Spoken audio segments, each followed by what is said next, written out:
fanaravatsika rehetra indray manaraka ny fandarana ny expertise amin'ity anio ity miavaka kely ny fandarana amin'ity larana ity satria dia hiampita amin'ny ranomasina itsika tsy ny fandarana akory no nandeha namonjy tany an-toerana fa kosa nisy ny fiarah-miasa tamin'ilay olona izay natao ho vahiny ato anatin'ny fandarana tsy iza izany fa Andriamatory Jarakoto Zanakajy izay azo lazaina hoe mainty milaly sy zanakam-pielezana ihany koa avy eto Fianarantsoa ka dia isan'ireo olona mandray anjara feno amin'ny fampandrosoana eto amin'ny faritra. Fanontaniana maromaro no napetraka tamin'ny fahavitiana anatin'ity horonan-tsary izay nalefa avy any an-toerana ity avy any Suisse izany. Toy izao sy toy izao avy ary ny zavatra niresahana taminy. Ny fanontaniana voalohany dia ny mahakasika ny fivoaran'ny tanàna ny Fianarantsoa, inona sinona ny fahitany ho lasa fiovana sy fivoarana zany eto tamin-tanàna ny Fianarantsoa. Ny faharoa manaraka izay dia napetraka tamin'ny ihany koa ny fanontaniana momba ny izay mety vato misakana tsy hivoarany tanàna ny Fianarantsoa, mety hoe sakatsakana zany tsy hipoirana izay fampandrosoana maharitra izay. Ny fahatelo dia ny fanontaniana ny manao hoe inona ny zavatra azo tanterahina avy hatrany manaovana dingana ho firosoana amin'izay fampandrosoana izay. Nanao ny fanadihadiana io izay mba hitondra fijery manokana ihany koa zany avy any ivelany mahakasika ny zava-misy eto amin'ny tamin-tanàna ny Fianarantsoa ka dia manasanao aranjo izany hatramin'ny farany.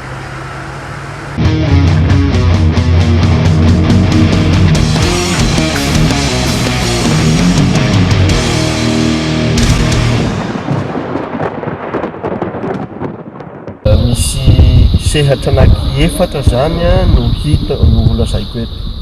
Sehatra fahasalamana, sehatra ara-tsena, sehatra fanamboarana tanàna ary sehatra karakarana ny rano mikoriana. Raha resaka fahasalamana dia mitombo ny mponiny Fianarantsoa nefa ny hôpitaly misy dia tsy mahazaka fitsaboana misy. Marina fa misy ireo hôpitaly privé tsy miankina amin'ny fanjakana izay miezaka manao ny ataony fa tsara raha manao drafitra amin'ny mifanentana amin'ny fivoaran'ny isan'ny mponina ny faritra. Faharoa ny amin'ny resaka foto-drafitr'asa fanamboarana trano. Raha ohatra tsika mandeha hatrany amin'ny croisement park hatrany Tsaramandroso amin'izao dia hitantsika fa betsaka ny trano miorina amoron'ireny lalana ireny. Marina fa mety hoe nahazo fahazoan-dalana daholo izy ireny amin'ny resaka fanorenana fa tokony misy fanoloana hevitra na atao hoe consigne omeny ny eo amin'ny fitondrana mba hanara-penitra ny fijoroan'ireny trano ireny. Hany ka ny mpandeha tongotra lasa tsy manana fandehanana tsondro zareo dia voatery any amin'ny arabe no mandeha tongotra. Eo raha teo koa zany le mpivarotra izay miditra any amin'ny arabe dia lasa miteraka tsy fandehanany atao hoe embouteillage na hoe fitohanany fiarakodia. Ny anankiray fahatelo resaka rano. Fianarantsoa dia tanàna miakatra sy midina zany hoe raha tsy voafehy tsara ny fandehanan'ny rano maloto dia miteraka aretina ho an'ny mipetraka any ambany. Ny rano tsy hiakatra misy fa tsy maintsy hidina. Donc zany tokony hametraka foto-drafitr'asa maharitra koa miara-miasa amin'ny manam-pahaizana satria manana université tsika ao manana ny resaka hoe environnement koa dia ireny zany tokony miara-miasa mametraka amin'ny technicienne commune na amin'ny région hoe andao ho raharahaina ny resaka fikorianan'ny rano ity tsy hiteraka aretina mifendraka izy atao. Dia ny lazaiko anankiray resaka tsena tombony isan'ny mponiny Fianarantsoa fatatsika nefa mbola eo ihany tsena talata, tsena anjoma dia ny afarany zany mbola rehefa miaina amin'ny resaka drafitrasa nisy tao anatin'ny première république sika zao nefa efa tokony hanao drafitra matotra ihany koa hahafahana manitatra ny tsena mametraka ny tsena manara-penitra mba tsy favoriser ny fangaronana posy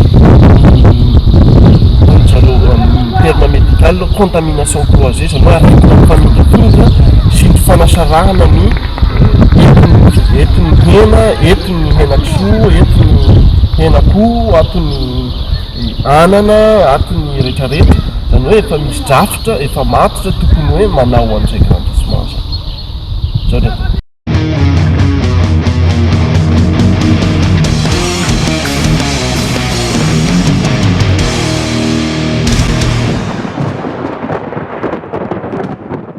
Lohandrindra zany a dia ny fomba fisainana atsika amin'ny faritra mahatsiaritra ambony dia tokony hoe ndao aloha hivondrona atsika na inona atoko politika misy atsika hampandroso zay olona amin'ny fitondrana tokony tohanana satria faritra atsika izy io. Faharoa tsara raha miara-miasa ny olona hampiasa ara-teknisianina ny zavatra tao sy ny olona atao hoe ny fanjakana zany manao an'le projet tetikasa sy le vahoaka atao hoe valala-pemandry zay ho hiprofite na hazo tombotsoa amin'le fanaovana ny asa.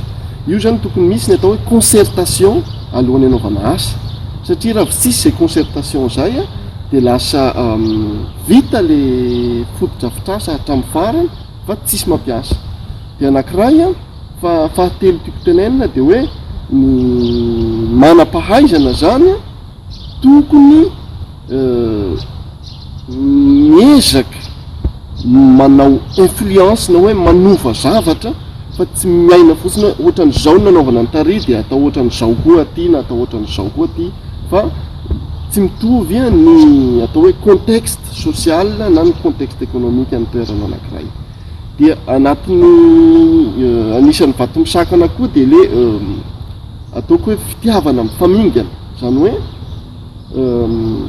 raha misy zavatra anankiray tsara na ny atao anatiko ary mino aho fa tsara le izy fa le hevitra tsy avy amiko dia zaho mihitsy no hanao salamo hoe anao fampielezan-kevitra azo mampiasa n'io zavatra io nefa tsy tokony ho zany tsony tsika zao fa tokony hatambatra ny hery na iza mitondra na iza mitondra ny fotodrafitrasa dia hifarombonana le izy mba ho an'ny vahoaka rehetra. Dia anankiray koa zany tiako tenenina dia hoe raha vo manontany olona na hoe andao hanao any zavatra ity na ity dia valiny voalohany dia hoe na tsisy volako aiza ny anaovanay an'izany. Tsy tokony ho zay tsony zany fomba fisainana amin'izao fa hoe ok na ny fotoanako na ny fotoananao zay natanana omena hoana ray minitra na andro ray omenao hanaovana an'le drafitrasa dia efa vola zay. Zany hoe tsy voatery miainga amin'ny vola foana zany ny fanaovana drafitrasa satria raha vao miainga amin'ny vola dia fantatra hoe lasa mivadika zavatra hafa le izy avy eo.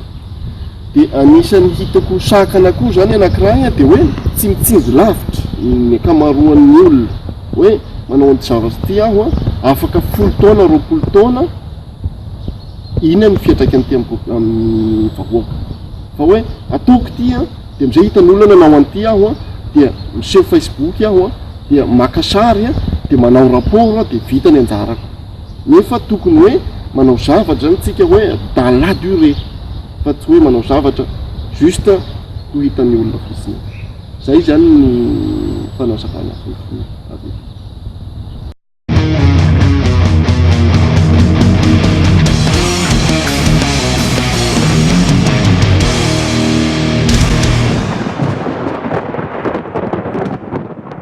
Maro ny zavatra azo tomboka avy hatrany fa miankina amin'ny tsirairay zany hoe tokony manomboka amin'ny tsirairay fanomboana zavatra. Ohatra mivoaka ny trano aho dia jereko hoe manao hoana ny varavarako efa mihozongozona ve sao dia tokony maka 5 minutes na 10 minutes aho hamboarako an'iny varavarako iny mba ho vita.